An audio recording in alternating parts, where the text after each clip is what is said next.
Hi there, Tosca Reno here for the Eat Clean Diet and CanFit Pro. We're presenting yet another educational webinar called Eating Clean for Optimal Immune Response.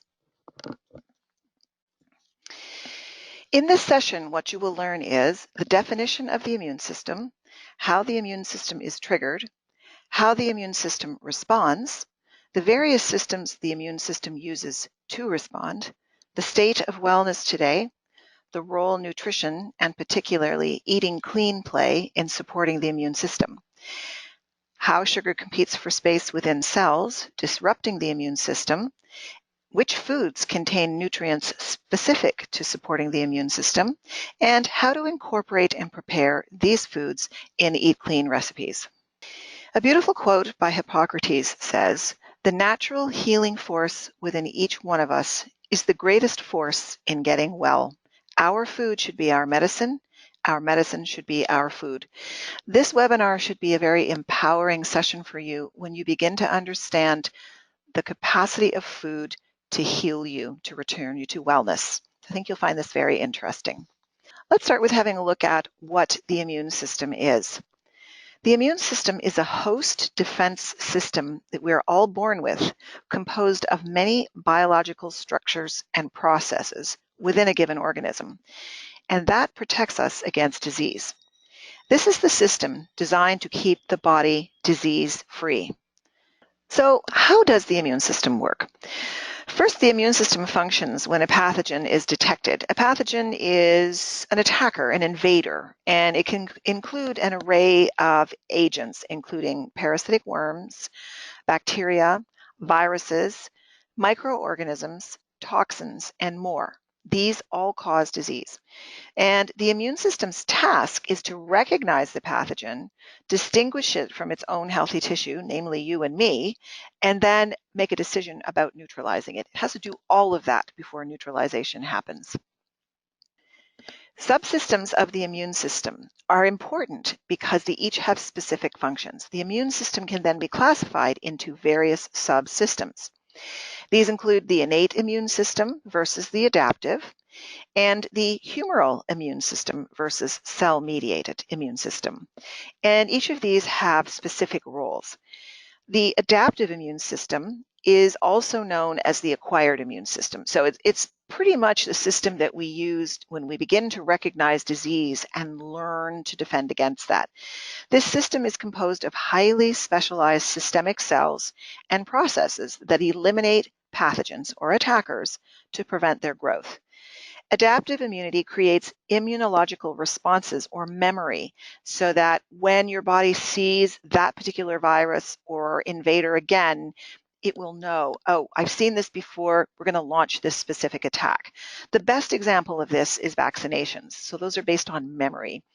And the adaptive immune system is highly specialized to very specific pathogens. Antigens are a substance within the immune system that triggers the adaptive immune response. And those cells that do this job are called white blood cells, or WBCs. Then there's the innate immune system, and it is the primary defense system of the body. The innate response is usually triggered when a small microorganism or something toxic enters an organism, or you. There, they encounter the cells and mechanisms of the innate immune system. So the innate immune defenses are non-specific. They sort of have a general response to pathogens. And the innate system is the dominant system. So it's the one that you're going into the subway system with. It's the one that you're going to work with. It's in the grocery store. That's the one that's pretty much there all the time, fighting off disease. And a successful innate immune response is crucial in maintaining the delicate balance between health and disease. We really hope to keep that in check for you and make you optimally well. There are various immune system barriers in humans, and they play important roles. In humans, there is the blood-brain barrier, and there's the blood cerebrospinal fluid barrier, and system barriers in humans exist, and they are important because they protect in certain roles. So in humans, we have the blood-brain barrier, and we have the blood-cerebrospinal fluid barrier.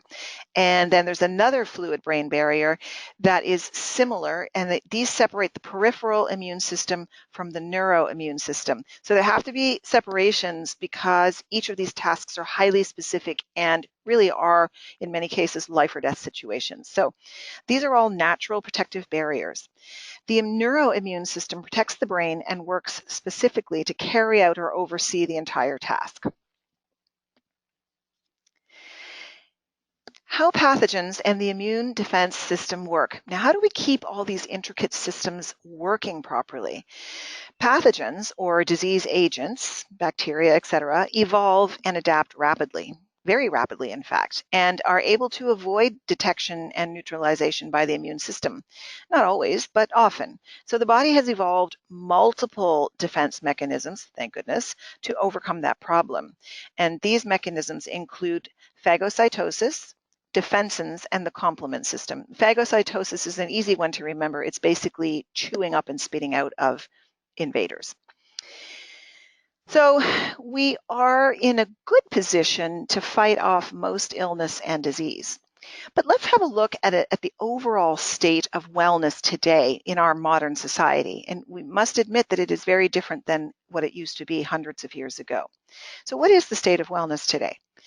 In the 21st century, we have reached a global tipping point with regard to wellness. Chronic disease and obesity, I'm sorry, I have to read that again. So let's have a look at the overall state of wellness today. And this is worth having a look at because the truth is wellness seems to be in a critical place as compared to what it used to be years ago. And the reason for this is that we seem to see an acceleration of chronic disease. There is an obesity crisis that's raging, and when we have obesity and overweight conditions, there are many diseases that are dancing partners to those particular conditions. And not to mention the toll that it takes on our healthcare systems and even our financial systems to be able to support this. The statistic that scares me the most is that it is predicted that 1 in 2 Canadians will develop cancer in their lifetimes by the year 2020. And as I look around my own particular circuit of friends and family, this is appallingly all too real. But I want to state clearly to you that 95% of cancers are lifestyle-related diseases. So we have a great deal of power within our own hands to control our destiny with regard to wellness. We just have to harness all the tools to help us get there. And that, thankfully, is the point of today's webinar. So how does eating clean help us in our immune defense system? Well, if we think back to the quote that I started with about Hippocrates, where he suggests that we have the ability to heal ourselves within, we can take great hope from that. But immune defense, we can see, has an important role here. And as the numbers of people affected by disease, overweight, mental disorders, disturbances, even physical degeneration increase, the governments and even traditional medical establishments are starting to think, well, we have to do something different. We can't just keep prescribing pills and hoping it's all going to go away. We have to make a shift, and we have to shift our thinking. And they're starting to turn their dollars and their resources towards implementing programs where we can do this. And eating clean plays a critical role. So there is an intentional focus on nutrition and exploring how deeply this can help us shift our wellness. I want to start with one of the number one, in my opinion, killing foods in North America. There's a brilliant book, which you can read on your own time, by William Dufty, called Sugar Blues, which describes exactly what happens to someone who's hooked on sugar. But for today, let's think about this. The average person in our society eats about 150 pounds of sugar a year. And I know myself, I don't eat 150 pounds of sugar, so somebody else is getting it. That's a lot of sugar, a lot of sugar. And unfortunately, nutrition is sacrificed at the expense of taste. So Sugar particularly has a numbing effect on the immune system. And I love to describe this because it's almost like a real estate problem. But here we go. When you eat 100 grams of sugar, which is about 19 teaspoons or 7 tablespoons, and the amount that you would normally find in a liter bottle of soda, which seems like an awful lot of sugar, your white blood cells, which are, we talked about this, the cells necessary for launching your immune response, are less effective by 40%. And there's basically a numbing effect happening here. So this effect lasts up to 5 hours after you've eaten sugar. So for that period of time, your immune defense system is kind of, if you could want to think about it, sort of taking a nap or off duty. And that gives an opportunity for invaders, pathogens, bacteria, viruses to enter. So that's what sugar is doing to you when you eat it. And I'm talking about refined, destroyed sugar. So how does this work? Well, as I said, it is a situation of almost real estate. So the disruption happens when you envision your white blood cells. And what happens is sugar is similar to vitamin C in the blood cells, okay? And vitamin C is your primary defense against disease. It's a very critical nutrient. I find that quite fascinating. So what happens, you eat the sugar and it boots out the vitamin C within the cell and takes up that real estate that's needed within the cell to launch an immune defense. So basically there's no immune defense. So it's a real estate problem. And the more sugar you eat, the more vitamin C you kick out, the less immune defense ability you have. So this may explain why during the holidays at Christmas time, you will often find a great deal of sickness because people eat a lot more sugar. So now we're going to go to turmeric and find out how turmeric supports immune defense mechanisms. This is a very interesting root. It comes with a cautionary warning. When you're going to handle turmeric root, it will stain your fingers, bright yellow, so just be careful. But turmeric has a positive effect on the immune system. Just ask any cancer doctor because they're starting to employ turmeric as part of natural therapies, and taking turmeric pills daily is one of the top immune defenses you can use. It's a deeply colored yellow spice from India, rich from that tradition, of course, and it's loaded with something called curcumin, which is the active ingredient in turmeric. What it does is it supports the action of T cells, B cells, and natural killer cells. These are specialized anti-cancer cells, the ones that go out and destroy cancer when they see it. And so what happens is when we eat turmeric, we can actually help support the immune system because we're giving the extra weapons to those killer cells. Another way to think about the value of turmeric is that it's highly anti-inflammatory, and inflammation is almost always the cause of disease. And furthermore, turmeric does something else. It is what's called an epigenetic food. So turmeric can actually override the expression of your genes and implement something new, meaning it can actually come in and switch on like a light switch the function of 2,500 of your genes to make them actually operate better. So when we can harness the power of epigenetic factors like that, antioxidant factors and anti-cancer factors, something like turmeric really deserves to be in your diet on a regular basis. So we want to be able to support the body with foods like this and basically eat clean nutrients of all kinds, because when you eat clean, you're getting the whole package from food. You're getting all the nutrients, all the molecules, all the fiber. You're getting everything within the plant. And my hunch is that we may have been able to isolate that lycopene or lycopene is in a carrot or a squash, but when we eat the whole food, we're probably getting something more. I think stronger together is the term I'd like to use, where you harness the power of all the nutrients present within that plant.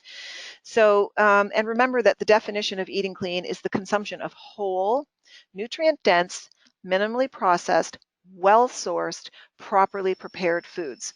The more nutrients we consume at every meal that are clean, the greater the opportunity we have to launch a robust immune defense system. And that's exactly what we want, because it is getting crazy out there. I'm going to introduce you now to some powerful foods that can be added to your Eat Clean immune boosting efforts. Whoops, I'm reading the wrong, am I? Yeah.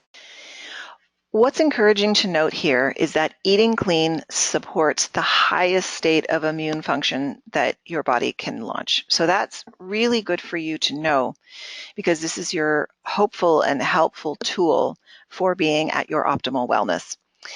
So eating clean then to support the highest state of immune function can happen. It's possible. And all you have to do is pay attention to what's on your plate. And even more specifically, I'm going to introduce you to 10 ingredients within your diet that will help support this immune defense mechanism for yourself.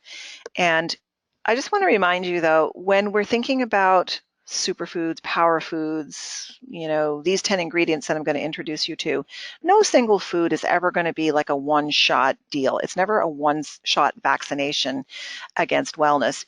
You need to practice and implement lifestyle wellness habits on a regular and daily basis. So you need to build a culture of wellness into your life. But certainly by introducing you to these 10 ingredients, you at least begin to change your thinking about certain foods and introduce them into your diet. So here are some of the most powerful foods that can be added to your Eat Clean immune boosting efforts. And we've already hinted at this one a little bit. The food is turmeric, long valued in India and Asian cultures, not only for its color and flavor, but also for its antioxidant and anti-inflammatory products. Damn it. Sorry. Turmeric. I've already hinted at the value of turmeric, but certainly let's begin here. Turmeric is that fleshy root with the golden color and has a very high antioxidant and anti-inflammatory component. And so these foods, particularly turmeric poultices and pills, are being now used to treat things like inflammation and states of disease within the body. It's curcumin that's the active ingredient in turmeric, and it's particularly antiviral, antifungal, and anti-carcinogenic. So there is a very strong potency here in our fight against cancer. And you may be asking yourself, well, how can I use this food in my daily diet? Not only can you use the root to flavor dishes like pilafs and eggs, rice dishes, more traditional East Indian foods and curries, but there's a beautiful milk which we learned from an earlier caregiver who's from India, who said that this was the food that their mothers made them drink when they were becoming ill. And basically you're making a turmeric milk, which I see now you can buy concoctions of this on the grocery store shelves, but here's how you can make it yourself. So you just use your preferred plant milk, and I say that because not everybody drinks cow milk. That's fine. I like to use almond milk, and then just use a piece of fresh turmeric root. Be warned that this will stain your fingers, but you grate or chop the turmeric. You add some ginger, some honey, some black pepper, and you put it in a pan, you heat it, and there you go. I need to point out the value of one particular ingredient in this recipe, and that's black pepper. Now you may say, why do I want pepper in my milk? And the idea is pepper contains a molecule called piperine, which is the taxi driver for turmeric, because turmeric can't get into your cells unless black pepper helps it get there. Otherwise, it's just going to miss the point altogether. So let's talk about fermented foods. In older cultures, ancient cultures, the value of adding fermented foods to diet was well known. And actually, it was a way of preserving food too, especially in times of lack.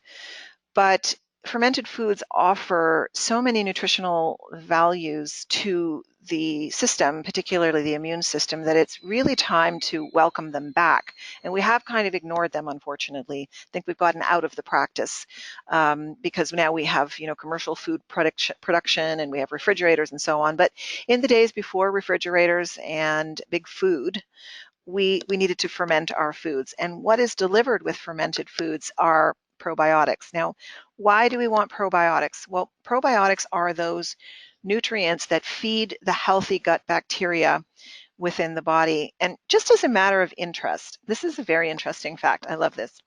There are many more square inches of gut in your body than there are square inches of skin, other organs, or blood vessels. Just think about that for a minute.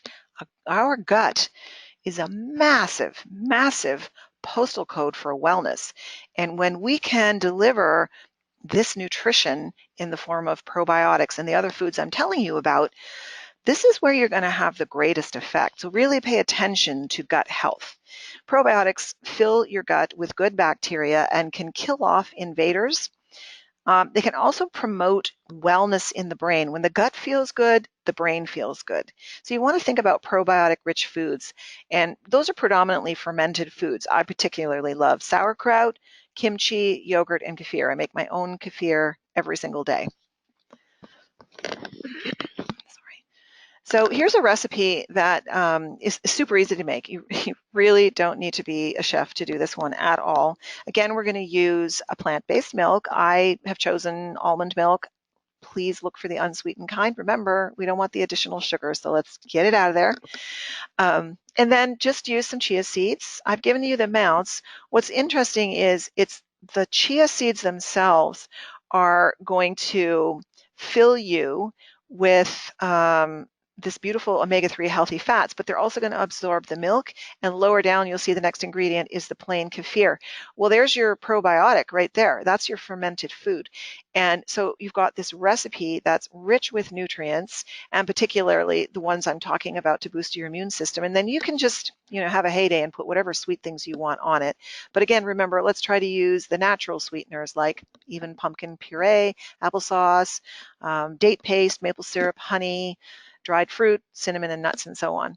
So that's a pretty easy recipe, and really all you have to do is combine the ingredients and shake or whisk. Anybody can do this. So again, the value of fermented foods was not lost on our ancient peoples. It was part of their diet, at least to 30 to 40% of it. They had no choice. There was no other way to keep their foods. And think of your fermented foods as the nutrition packs for the friendly bacteria that are already operating within your gut. And you can do yourself a really big favor by just adding 1-2 servings of fermented foods on a daily basis from here on out. All right, let's go to garlic. We well know that garlic was the favorite to keep vampires away. Maybe it had something to do with the terrible taste, but the fact that garlic has such a strong and potent smell is no accident. There are molecules in garlic that are responsible for the smell. These are called allistatins, allicins, and garlicin, and a whole bunch of other ones. But basically what they all combine to do is give you an antibacterial effect. Garlic is also antifungal and antiviral. And so it boosts your immune system because it's helping all of your immune defense systems already attack against whatever pathogens are coming in. And I'm going to tell you something. There's a great cold remedy, which I don't think is included in this webinar, but I'm going to tell you now. And the remedy is this. You chop up a massive onion, a whole head of garlic. You throw some honey on top of it with a bit of ginger, cinnamon, and some cayenne pepper. Put it in a jar and let the honey macerate the garlic, and then you get this potent cough syrup. But I'm telling you, it's loaded with nutrients that will absolutely destroy whatever's lingering in your throat. So, and you can also do roasted garlic, which is delicious and a little less fiery in the mouth, but also very healing. So garlic, that's a good one. Eat it in abundance. So I've made a soup recipe here for you, and it combines the good flavors of garlic and sweet potato. And good thing all of these ingredients are really not expensive, especially at the time of year where they're in abundance, the cold winter seasons where you're wanting a lot of your root vegetables and nourishing hot soups. This is a good time to make a soup like this. Don't be afraid of the garlic. And don't be afraid of putting the onion in. The flavors all combine beautifully for a velvety, smooth, immune-boosting soup. So we've seen the potions in everywhere, I think. Little jars of oregano oil, little bottles of oregano oil, and you're supposed to take a deep breath, put a few drops on your throat, and now I've taken it straight on the tongue, and it does have a fierce burn, but there's no mistaking oregano has this massive potential to kill bacteria or microbes, especially in the throat. So if you are feeling like a cold is coming on, you can take advantage of the antibacterial, antiviral, and antifungal properties of oregano. Um, Now, you don't have to go out, luckily, and harvest your own oregano oil. It's just about found everywhere, but look for a good quality oil. And you might want to try and use it in a hot tea. Just put a couple of drops in a hot tea or even just in warm water, and just get it down as quickly as you can, because it is it's a bit of something to swallow, but it is highly effective and valued because it does fight infection, parasites, viruses, inflammation, yeast, and even has some effect against tumors. So you don't want to overlook this. But luckily, you can add oregano to many things like your tomato sauces and so on. So don't forget to put it there. So water, it seems like such an academic thing. What do you mean? Why is water such a potent food for us to keep us keep our immune defense system strong? Well, the truth is, without water, we just can't survive. You can go without food for, some people say, weeks, but certainly without water, you don't last more than 3 days. Water is basically that liquid of life that carries waste away and brings nutrients into the cells. And it's really important to make sure that you're well hydrated to the tune of about 3 liters a day. If you're a physically active person, in other words, if your maximum heart rate is getting over 65% or greater for extended periods of time, more than an hour or two, you're going to have to drink more water. And that's not just from working out, that can also be from just hot climates. So what would be helpful at this point is for you to be able to hydrate yourself more potently. And how we do this is we boost the hydration effect of water by not only drinking water, but adding to it a tablespoon of raw apple cider vinegar and a pinch of unrefined sea salts. And the reason why we want to do that is because then we have the electrolyte value come into play. And when the water is sort of sticky with the electrolytes, it will linger in the body for a longer period of time. So we can harness the power of apple cider vinegar in the water because it also has powerful healing compounds. And when those healing compounds are at work within us, apple cider vinegar is just one of those magic foods that helps us stay and get well. And it too has probiotic qualities.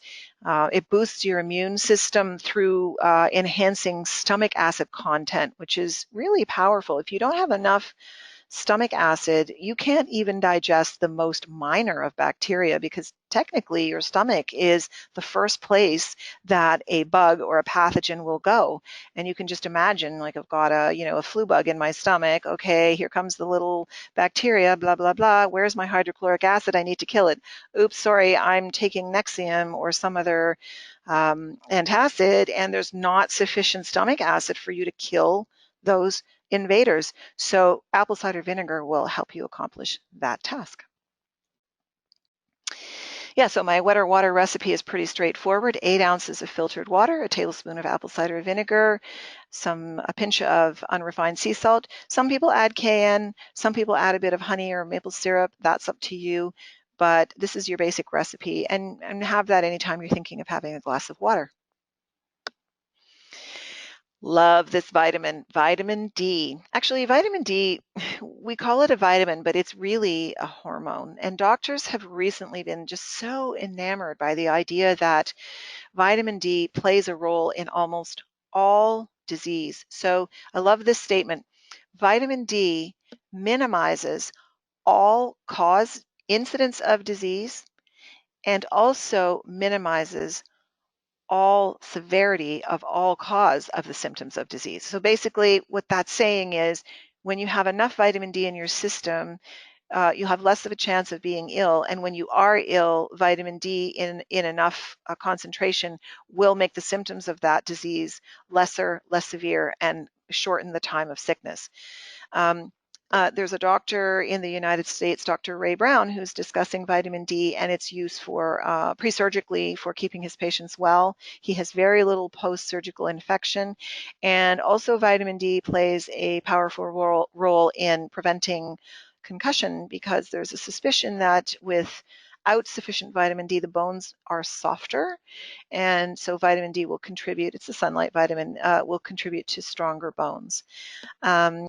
For today, the normal recommended daily dose is something like, safely, conservatively, 1,000 IU per day. But I do know cancer doctors that prescribe up to 10 and sometimes 20,000 international units per day.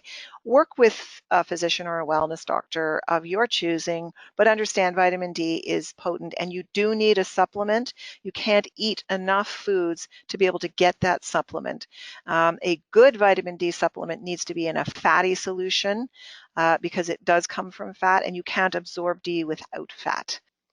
Now here comes my favorite. I just adore coconut oil. And why I do is because coconut oil, I have it in my kitchen for cooking. It's highly heat stable. I have it in the bathroom to remove makeup and moisturize my skin. And I have it in the bedroom for the pleasures. It's a wonderful personal lubricant. And why coconut oil is so perfect for this is because it's antiviral, antiseptic, antibacterial, and it also creates that wonderful hydrated and lubricated skin, but it's heat stable, so that it can play a role in so many aspects of your wellness. This particular fatty acid is wonderful, the ones in coconut oil, that is, because they can be converted to energy very quickly. So this can be an excellent source of energy for you for just getting through your day. Think about the depletion of hours of sunlight throughout the day, and we talked about vitamin D before. You want energy long into the late hours of your day. Coconut oil is a wonderful way to get that. The recommended therapeutic daily dose of coconut oil is 3 tablespoons. Where this is being used is to treat some of the more viral diseases like Alzheimer's and AIDS. In your daily life, you can use coconut oil in the frying pan. You can put it in your smoothie, as I do. You can do oil pulling, which means you just put a teaspoon in your mouth, swish it around, pull the bacteria out, and then spit it out. But coconut oil has so many health promoting benefits. The list is very, very long. And this is one you'll want to definitely have in your kitchen. So an interesting conundrum for us is, and when I say us, I mean modern man, with regard to our wellness, is that we are far less mineralized than our ancestors. And I'm talking maybe even just as early as 100 years ago, 150 years ago. And this is a problem because minerals confer health, not just to the bones, but to the immune system. Minerals also buffer blood, and when the blood is in a neutral pH, you are far more likely to be disease-free. When the blood becomes too acidic, we can set up a condition of disease within the body. So minerals are critical micronutrients that serve the immune system, and you can think of a few that spring to mind. For example, zinc, iodine, magnesium, selenium, copper, calcium. These are all important and play a role in protecting the body against infection and free radical damage. I have a suspicion that so many of us are so minerally depleted that it's going to take a while for us to get our minerals back up. It's one of the reasons why I recommend that you use unrefined sea salt of any kind. I don't care, pink, brown, black, olive green, gray, it doesn't matter, but you definitely need to up your mineral content. Everyone is lacking. It's the second nutritional deficiency behind hydration. So here's a great immune boosting tip for you. Just eat 3 Brazil nuts a day and you will get your daily maximum intake needed for selenium. And selenium is an important mineral that we used to get from our soil, but we don't get it anymore because our soils are so depleted. Zinc plays a role in managing immunity. The macrophages that take care of digesting dead cells are negatively affected by zinc. We want to support all of these immune defense systems. And sometimes it's just as simple as adding a handful of mixed nuts and seeds to your diet. And what better way than to say, oh, let me put a bowl full of salad greens together. And you know what I'm going to throw on there? I'm going to throw some pumpkin seeds because they're rich in zinc. And I'm going to throw in some spinach because I want the lycopene from that. I want flax seeds, so on. So this is why I say, think of every meal as an opportunity to inject a wide variety of nutrients into your body, and think about the micronutrients, the macronutrients, everything, so that when don't look at your bowl and, oh, well, there's my greens and that's good enough. No, what other layer can I add to the salad bowl? What beet, what carrot, what zinc, seed, nut, fat can I add? Even sprinkle on some cayenne or some turmeric into your salad, and this will boost just levels of nutrients within the body to really support your immune defense system. And glutathione is one that you will recognize potentially if you eat a lot of asparagus. It actually contains so much glutathione. Glutathione is known as the master antioxidant in the body. So it's basically the one from which all others are born. And this is a necessary ingredient, if you will, or chemical molecule within the body to produce energy and to support immune function. So what you want from glutathione is the ability to detoxify the body. And so that's why it's interesting, if you think about it, spring, when asparagus starts growing, is a time when we want to naturally detoxify from the heavy winter months where we've been eating, some of the fattier, more carbohydrate-rich foods. It makes sense. This is when your body wants to reset, cleanse, get those master antioxidants going, get a glutathione going, eat your asparagus, and cleanse the body. But you can also find glutathione in other foods, particularly asparagus is high, but avocado as well. And again, this is just another reason to eat a lot of mixed vegetables, as much as possible. I'd like to close by offering a ray of hope. I want you to consider the potency of your food choices. Going to the grocery store is not simply a matter of filling the belly with food. It's filling your soul and nourishing your organ systems, nourishing your defense mechanism systems, so that you are showing up every day in an optimal state of wellness, that you're not in a weakened state.